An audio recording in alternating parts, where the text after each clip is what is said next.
Hello, welcome to Taking Liberties Radio, Season 6, Episode 18. My name is Lee. I'm in WA.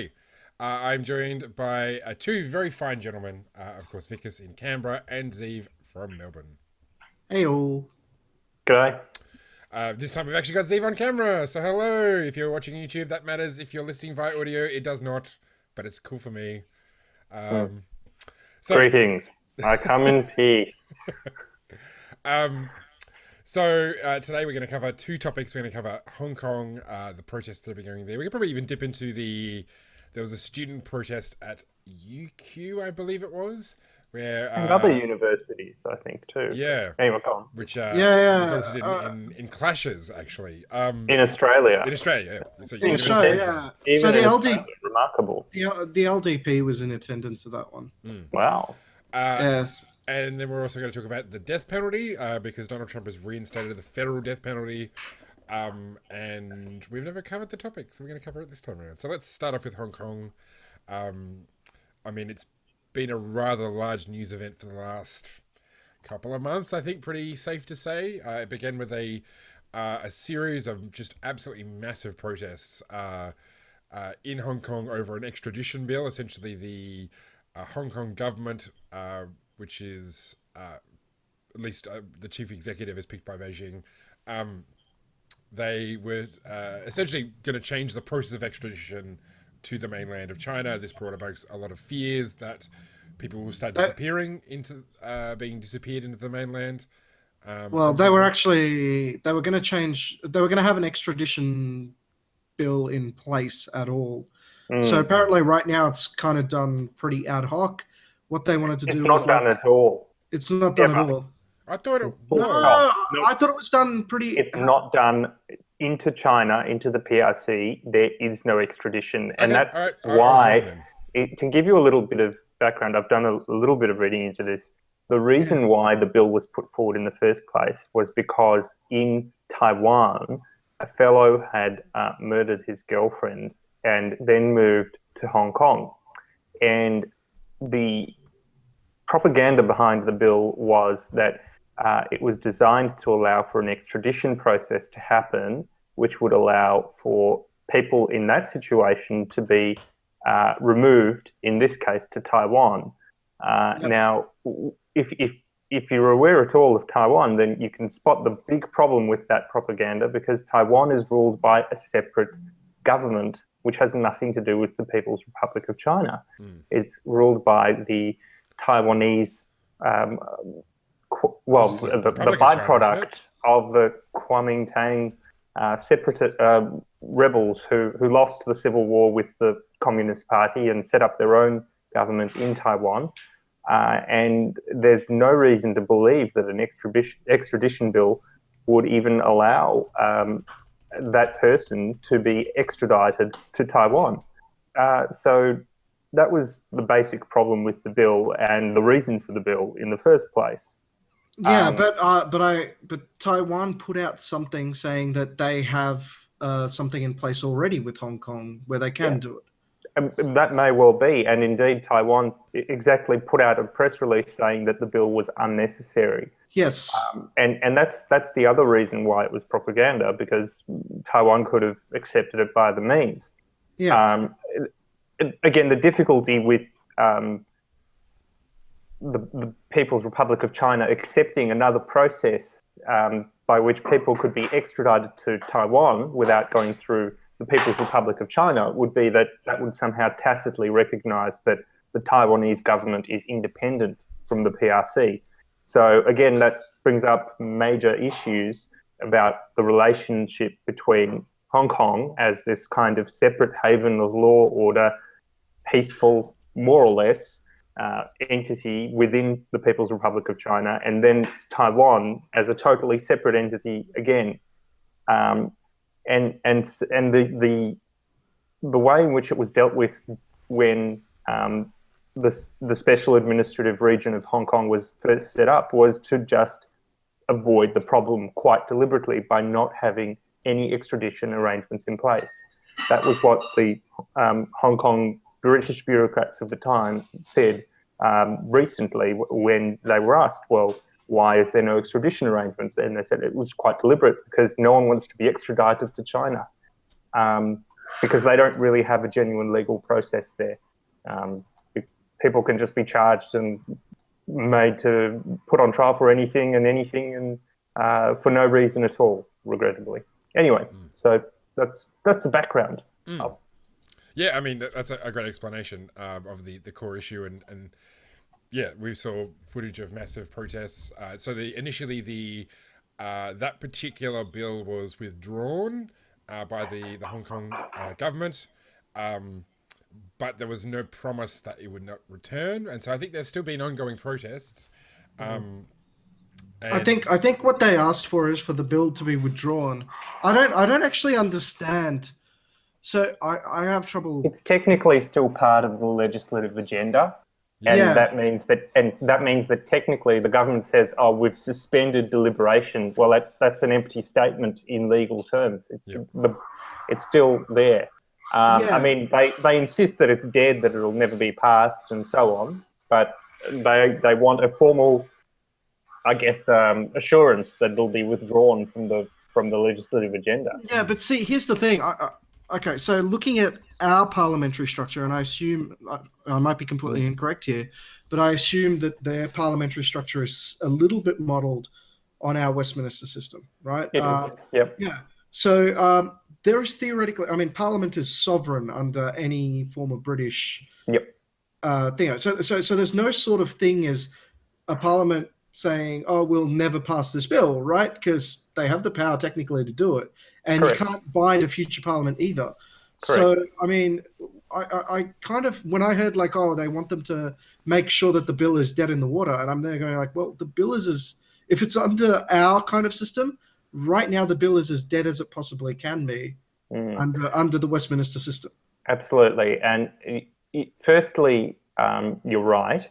I mean, parliaments can just pass or not pass bills however they like, depending on whether they want to and depending on whether they think it'll carry support of the majority. Unless you put like a constitutional protection. But you're right. Second of all, I mean, as a matter of procedure, there is still a number of bills tabled before the House of Parliament in this country and in any Westminster system. And what the protesters are getting at is that technically that bill is still tabled before the Legislative Council. And that you may regard that as meaningless, but first of all, in a sense, it means that the bill is still ready to be passed at any moment, and that's a profound concern. That's different from, withdrawing the bill, and that way you would have to initiate a first reading, you'd have to initiate a second reading, you would have to, as a matter of procedure, you're bringing on a new bill, it's a little more difficult, it gives people more notice. But I think the bigger issue for the protesters is that they're using it as a symbol to drive a fight back, basically, and it's about signalling that they won't take it, and signalling a broader protest movement against the assertion of control by the PRC over the Special Administrative Region. Right. I think that's what's going on, because they've listed 5 other demands as well. They've 4 other demands on top of that, which is one is that Carrie Lam, the chief executive picked by Beijing, resign.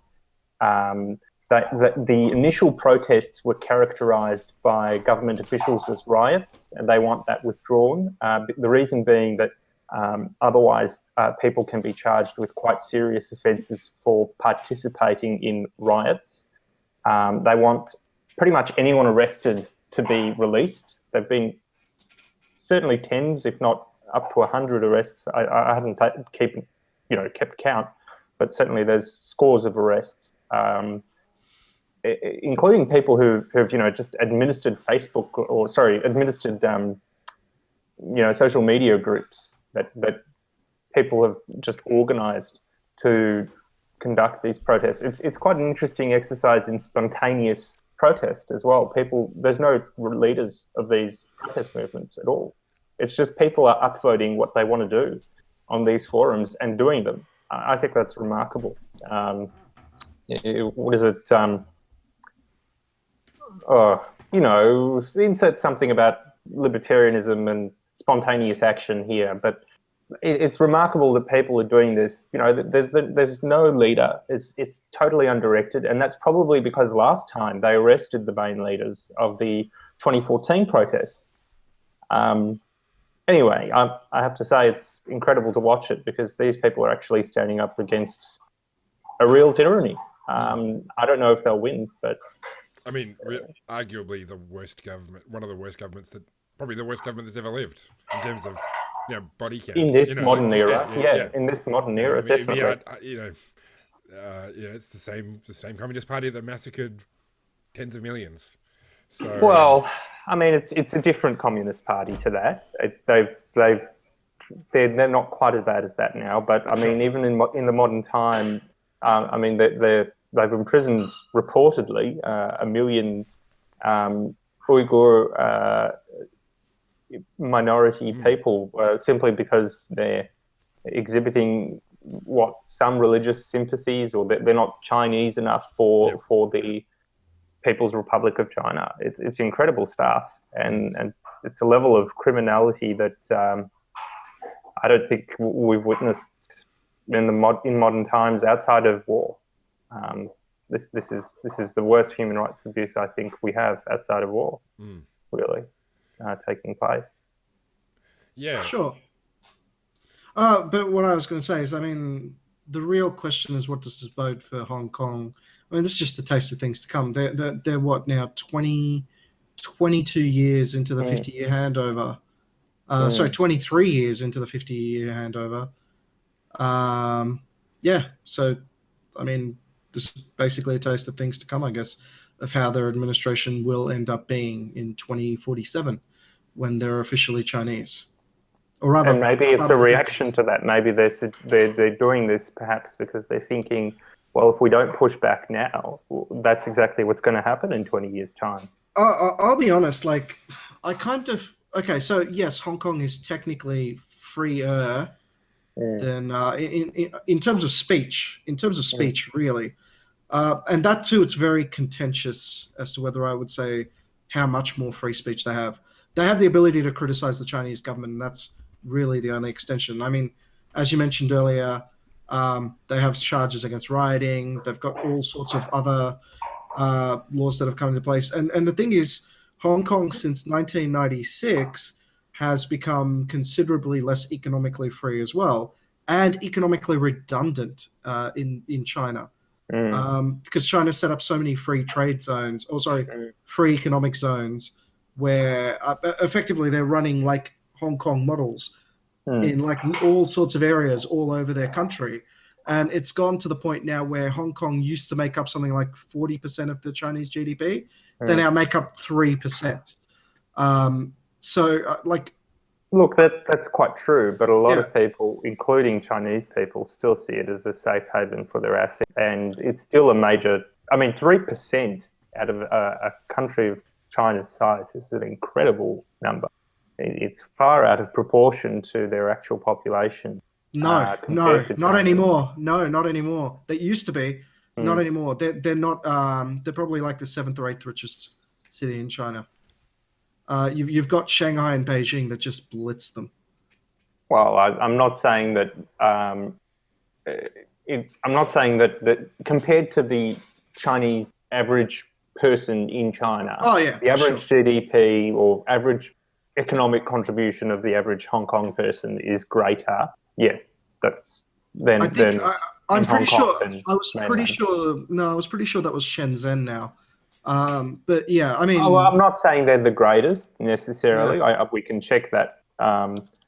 Yeah, I was pretty sure Shenzhen had overtaken them, but like I remember a time when they were what you were saying, but it's decreased quite a bit now, and that's something that like it's a reality that the Hong Kong people know of.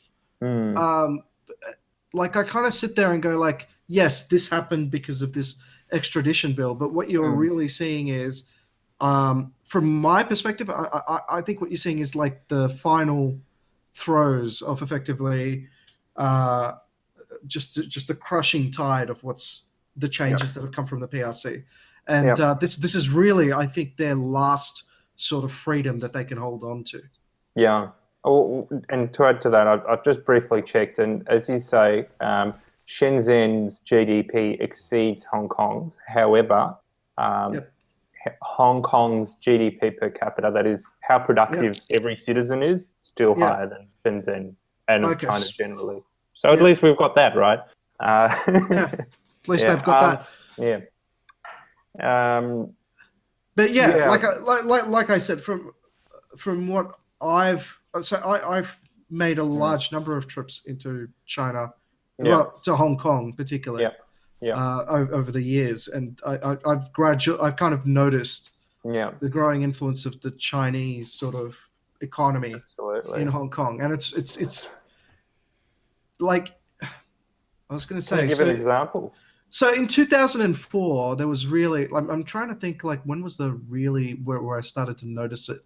I'd say 2004 was when you start to notice it. I mean, it's still distinctly its own culture, right? That's different. I mean, they'll always have that. They'll always be, we are slightly different from everywhere else. But you kind of see like the encroaching sort of, I guess you could say, model of Chinese governance, right? So while the people are still at one point, you see the way the government functions as being different, and you kind of watch that happening.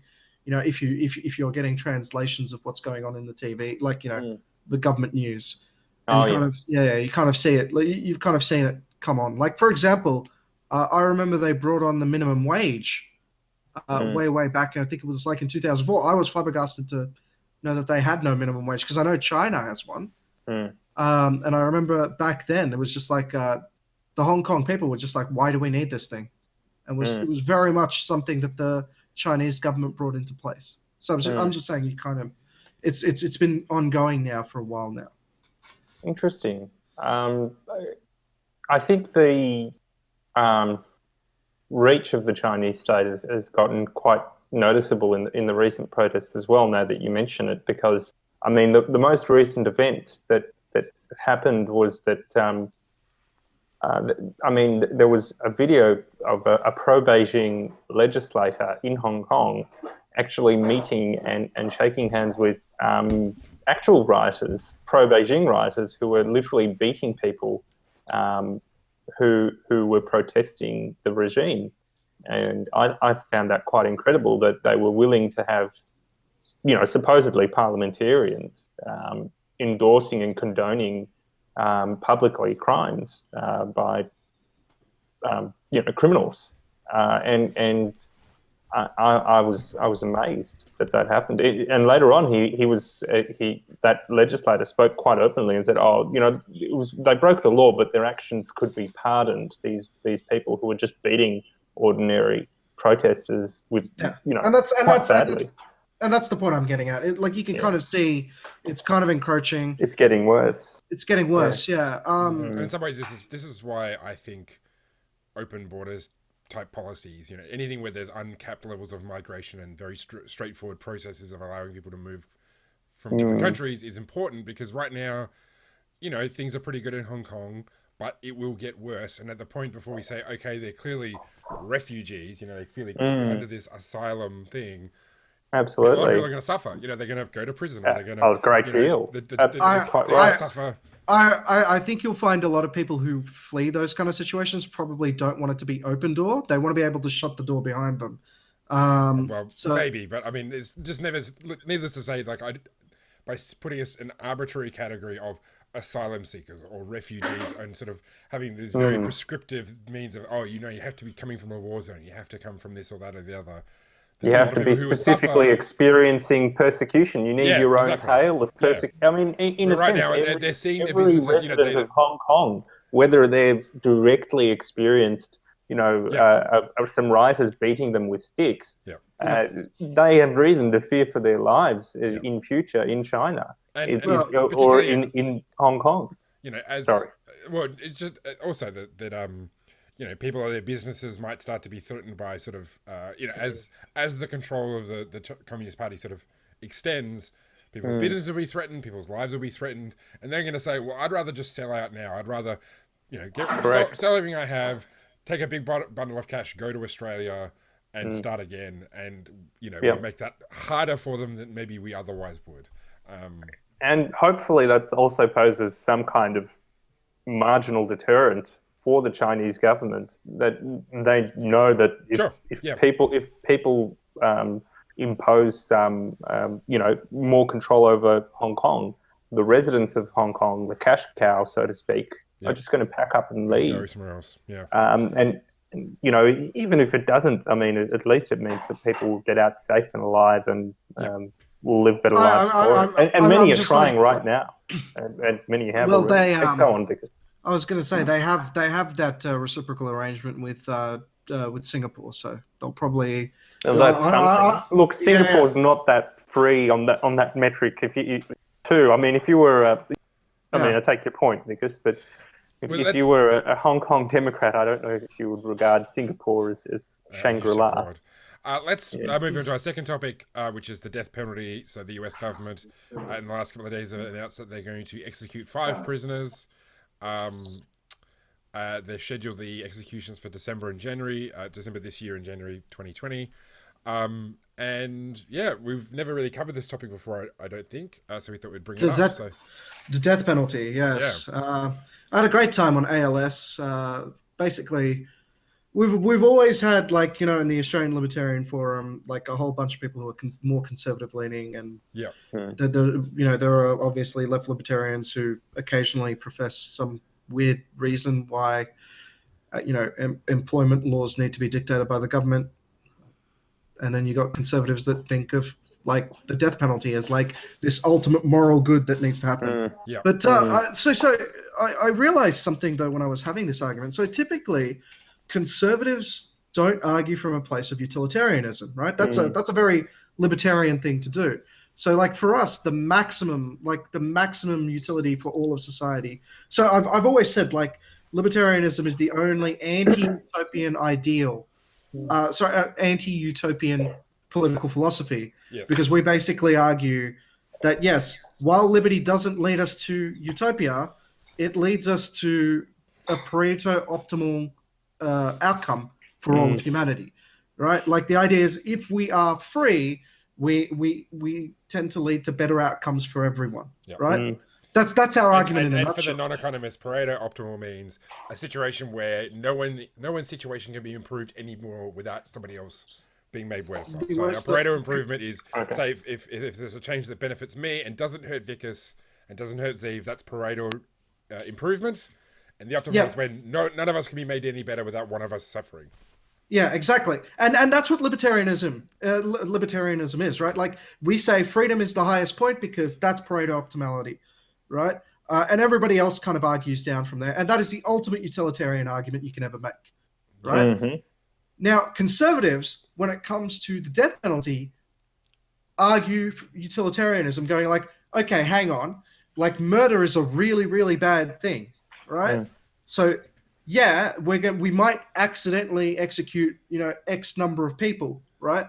But the Pareto optimality of everyone, right, is therefore achieved because, somehow you can do the math and figure out, that person shouldn't have died, but hey, the fact that they did deter these four or five other people. You killed 9 guilty people and only 1 innocent person. You could have been worse. Exactly. Exactly. And there's some broader deterrent effect. Yeah, that's the argument. Yeah. So for me, this I was just going hang on. For the first time, I'm not arguing from a utilitarian perspective. I'm arguing from a purely moral perspective. And I'm there going okay, so I don't accept the state killing 1 person, right, mistakenly as being, a calculation you can make. Yep. I think 1 person being killed mistakenly is too much, right? And then the counter argument from the conservatives was but what if those 9 others that you didn't let die might have gone off and killed 100 more people? And I sit there going that's possible. But you want to be sure that you don't kill an innocent person. Aside from the fact that they're all on death row and they're only ever going to get commuted to life sentences if at all. So it's I think at that point they're already locked up. Sorry. Yeah. Yeah, I mean, the danger they pose is neutralized. We can be fairly sure, but I mean, even if we look at this argument of broader deterrent effect, I guess. Oh no, I did see some articles posted by one conservative. There were about 9 of them, which said that there were discernible. Okay, so what they found is states with higher executions tended to have lower murder rates. That's ultimately what they found. Now, I don't think that's a very good measure of, hey, it's working as a deterrent, but hey, they're free to make that case. I don't think it's a good methodology. Correlation and causation, as we that's know, that's the issue there. Two very separate things. Correct. Yeah. No. They're free to make that argument. I mean, to be fair, like the counterpoint to that is we always say there's no discernible. Like we keep making the argument that that's not statistically relevant, and it's fair. Like to say, okay, that's not really an argument that it has no effect. That's an argument saying you haven't demonstrated to me that there is an effect, and I'm like, yeah, that's the argument I'm making.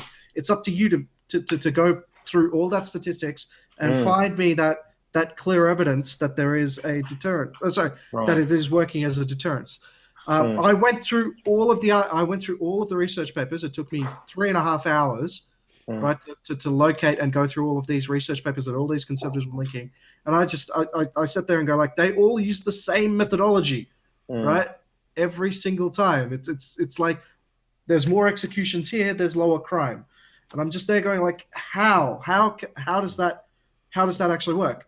But there's a lot of other factors at play. But there was what causes crime. Yeah. But there was one thing that was common amongst all of them, and I thought this was like I think that this is actually kind of scary, is that they found that all the states that had the death penalty on the table had lower costs for running murder cases, right? And the reason why is because people are more likely to accept a plea deal, right, to take the death penalty off the table as a deterrent. Yeah. So they take lifetime sentences. Yeah. And I sat there going like, I don't know if that's necessarily a good outcome. No. Because maybe. Sorry. Yeah, because maybe that person doesn't need to be in jail for 20 years. Yep. Maybe the actual horrendousness of their crime only warranted 18 years, but they took the 20 because you had the death penalty on there. And this is relevant when it comes to other forms of criminal cases, because the way that criminal sentencing works, particularly in the federal system, with their system of enhancements and various ways that they can, essentially a prosecutor can come to you and say, look, you could go to trial.